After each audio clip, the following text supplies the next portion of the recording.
Então vamos nos organizando aqui, harmonizando nossos pensamentos, né? Diminuindo a nossa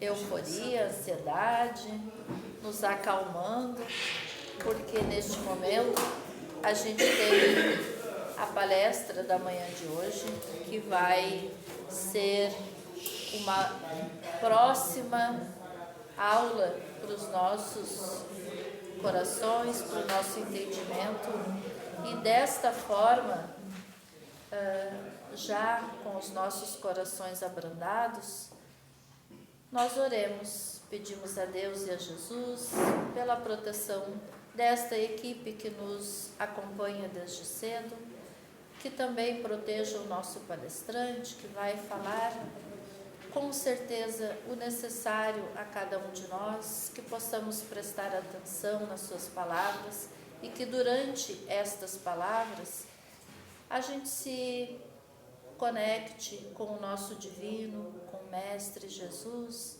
emanando bons pensamentos, porque sabemos que durante a palestra doutrinária é sempre um momento onde a espiritualidade amiga ocupa esse nosso momento para nos curar, levar a cura a todos aqueles necessitados, e é por isso que é tão importante que nos mantenhamos conectados. E assim, agradecemos a Deus e a Jesus por este momento. Que assim seja. E eu vou apresentar para vocês um excelente palestrante, chegado aqui na nossa casa há pouco tempo, neste lugar, mas já frequentador há muito tempo aqui da casa, que tem feito um trabalho muito lindo e que nos ensina muito. Ele é o seu Eduardo Beretta. Eu mesmo. Tu mesmo, que vai nos falar hoje sobre o capítulo 16. Não se pode servir a dois senhores. Isso. Tá bom? Obrigado. Vamos para lá.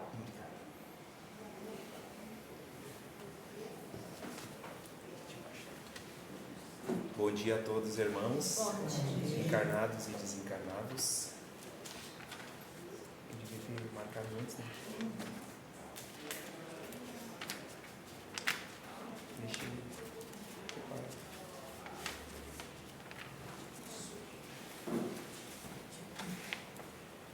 Nem eu tenho 2 cadernos, não esquece aquele em casa. 3 cadernos. Em vez de deixar marcadinho antes, né? Então tá, gente. O capítulo de hoje é o capítulo 16. Não se pode servir a Deus e a Mamon. Eu confesso para vocês que quando a Débora mandou o convite, eu disse que sim. Mas daí depois que eu olhei o capítulo eu me arrependi. Não me arrependi, mas eu me assustei do tamanho do capítulo. Porque ele é bem grande, né? Ele é bem extenso. Mas a maioria das passagens, todas elas mais ou menos falam a mesma coisa, né? Então, diz assim mais ou menos, que o capítulo, né? Não se pode servir a Deus e a Mamon, é o capítulo 16 do Evangelho. Ninguém pode servir a dois senhores, porque ou ele vai odiar a um e amar o outro, ou se afeiçoar a um e desprezar o outro. Não se pode servir ao mesmo tempo a Deus e a Mamon. Está lá em Lucas, no capítulo 16, no versículo 13.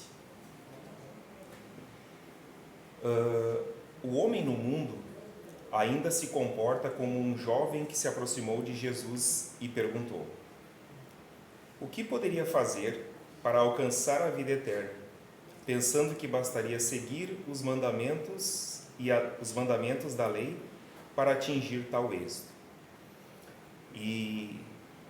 Mas como o homem atual, que só pensa somente no poder temporal e nos bens terrenos, nas facilidades da riqueza, se viu dominado quando o mestre, ao o testar, pediu que desse tudo aos pobres e o seguisse, lhe prometendo o tesouro nos céus.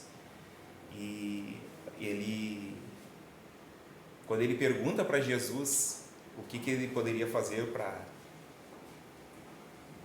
para seguir a Jesus, e Jesus fala isso para ele: vender todos os bens e doar aos pobres e seguir ele balança, né?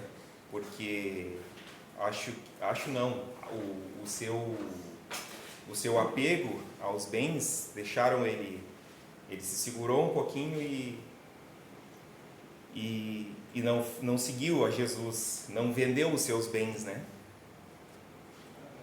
Jesus queria ver até onde ia a sua vontade de alcançar o reino de Deus, abrindo mão de sua fortuna, a qual de pronto ele escolheu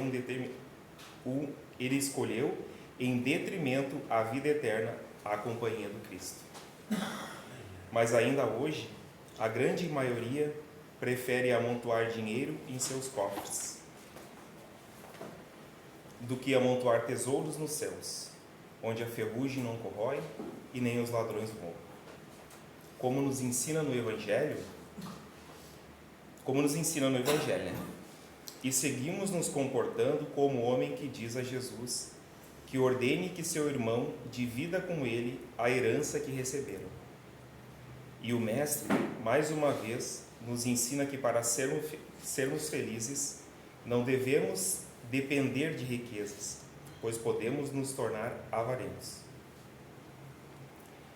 Tal qual aquele que encheu seus celeiros, certo de que iria viver na fortuna e na opulência, sem se preocupar com sua vida futura, sem espalhar a sua riqueza através da caridade. Não sabemos quando a morte irá nos arrebatar, ficando aqui tudo o que nos servirá no mundo espiritual. Essa passagem aqui ele era um grande agricultor, né, um produtor, e a produção dele foi muito grande naquele tempo, e ele não ia ter espaço para guardar, e com a esperança de que ele ia sobreviver com aquilo ali, ele ia poder desfrutar daqueles bens e daquele dinheiro, ele decidiu que ia derrubar os galpões que ele tinha, ia construir uns maiores para guardar toda essa riqueza.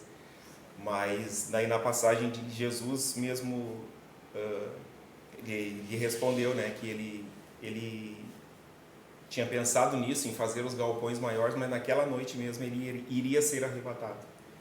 Então não ia adiantar de nada essa riqueza, né, que é isso que a gente busca a todos os instantes, não a riqueza espiritual, né, mas a riqueza material.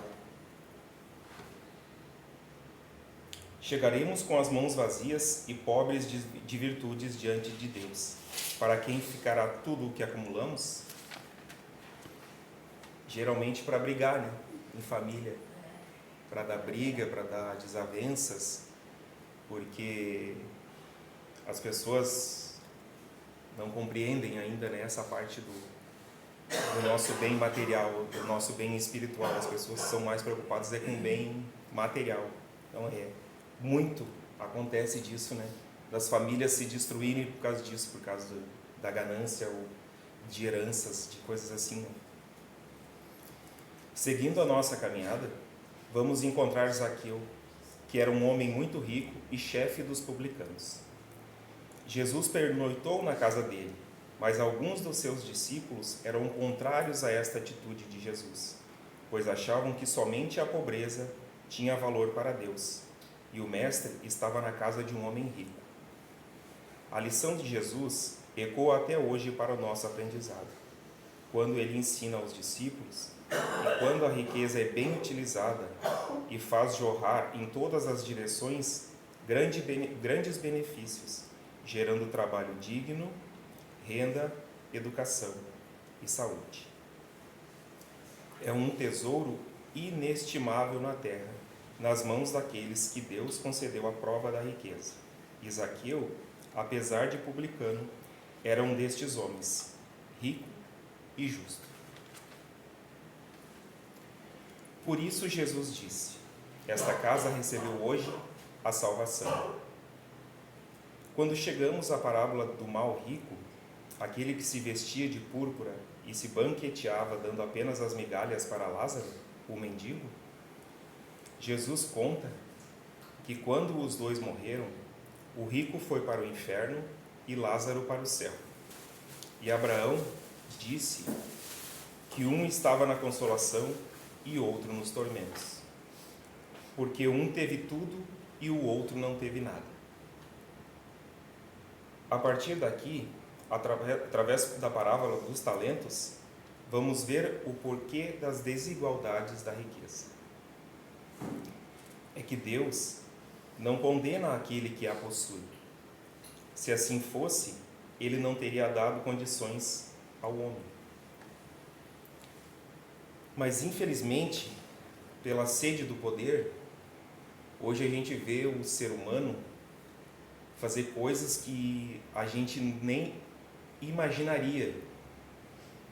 Coisas absurdas, como a gente vê hoje, guerras por terra, por coisas que, brigando pela terra de Jesus, não sei se seria isso, a guerra entre Irã e Israel hoje, que começou há pouco tempo, mas coisas que a gente vê hoje que o ser humano faz contra o seu irmão, que às vezes a gente fica, eu pelo menos, eu me apavoro dessas coisas, porque não é de se imaginar. Tu tá dentro da tua casa e tendo homens bem protegidos, porque esses que começam as guerras, eles estão bem protegidos, eles não estão de cara na rua, mas quanta gente, não dá para se dizer que são inocentes, mas quantas morrem, não dá para se dizer também desnecessários, porque a gente está no lugar certo e na hora certa, as coisas acontecem porque tem que acontecer, mas eu acredito que poderia, com um diálogo, com conversas, com entendimento, não precisaria ser assim, né, de modo tão violento, poderia acontecer de maneira natural, mas não assim, né? Mas é aquela coisa do apego às coisas materiais, né? O que a gente vai fazer, né? Mas felizmente temos os bons ricos, aqueles que trabalham incessantemente, né, para ajudar o próximo. A gente tem bons exemplos até aqui no Brasil, como Chico Xavier. Ele não era rico, né, mas muito rico de virtudes, de amor ao próximo, de abnegação, né, a Jesus, aos ensinamentos do Cristo, de toda ajuda. Isso sim é uma riqueza. O nosso Divaldo, que desencarnou agora há pouco tempo, o trabalho, como ontem o nosso irmão falou aqui na palestra, né, o trabalho que essa pessoa fez, que esse espírito fez, ele era muito mais do que rico, nesses termos assim, de a gente pensando na ajuda ao próximo, né?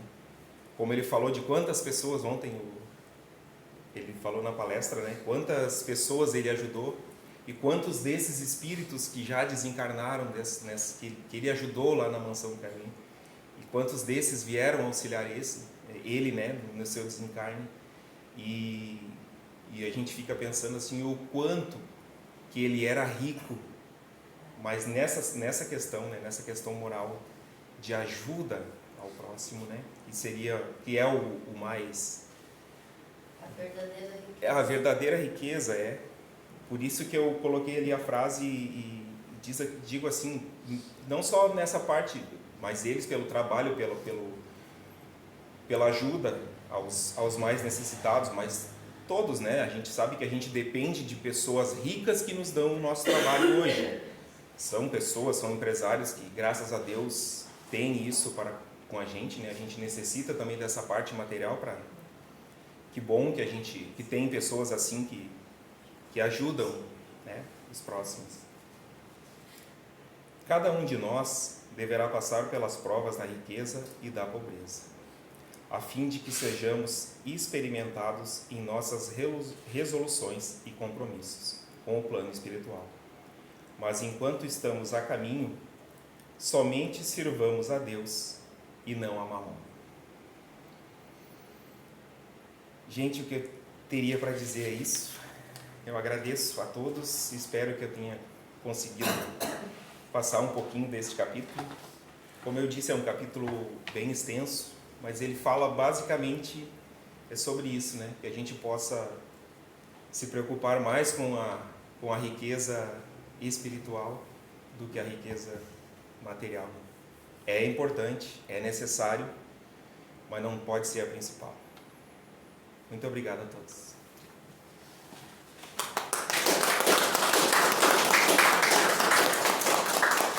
Obrigada. Nem doeu, nem nada. Glória a Deus, né? Coisa linda, né? É tão bom quando a gente chega nesse entendimento, né? A gratidão pelo tesouro material, né? Que nos sustenta, que nos mantém, mas pela consciência de que as nossas virtudes é que são o verdadeiro tesouro, né? E quando ele fala, né, do bom rico, dos dois lados também, o bom rico material e o bom rico espiritual, né? É do que a gente faz com o que a gente tem. E aí tem aquela fala do Cortella, né, que nos ensina tanto, que ele diz que a gente faça o melhor que a gente puder no lugar que a gente se encontra, enquanto a gente não tiver condições de fazer melhor ainda, né? E eu acho que isso resume bem. Obrigado pela tua fala, desculpa eu acrescentar, é que eu vi que tu deixou 5 minutos para mim. É que a gente começou 5 eu minutos já mais fiquei cedo. faceira. É para os autógrafos. Vou pedir. Muito obrigada, estava muito esclarecedor. Então agradecemos a Deus e a Jesus por estas falas. Nos preparamos para o passe espiritual, sabemos da importância deste passe, o quanto os nossos irmãos da espiritualidade maior dispõem deste momento para transferir a cada um de nós as energias espirituais tão necessárias para o nosso refazimento físico, espiritual, mas também moral, né? Nos trazendo estas elucidações, estes esclarecimentos que com certeza ficam no nosso inconsciente, nos alertando quando nós estivermos à beira do erro. Vai acender uma luzinha lá nos dizendo: olha, tal dia tu ouviste isso, quem sabe evita. É assim a espiritualidade agindo através das nossas colheitas aqui na Casa Espírita e por onde passarmos. Agradecemos por cada energia, por cada fluido, por cada bênção que recebemos.